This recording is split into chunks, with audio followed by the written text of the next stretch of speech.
أعوذ بالله من الشيطان الرجيم. بسم الله الرحمن الرحيم.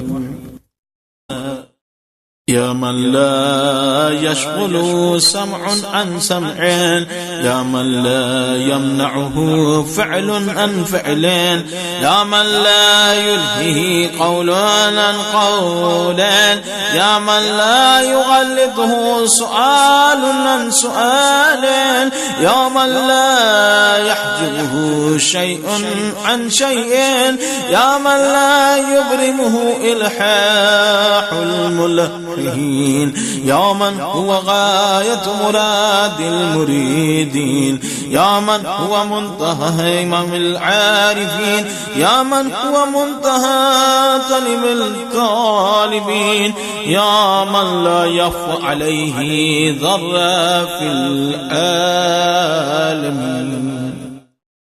سبحانك يا لا إله إلا أنت الغوث، خلصنا من النار يا رب.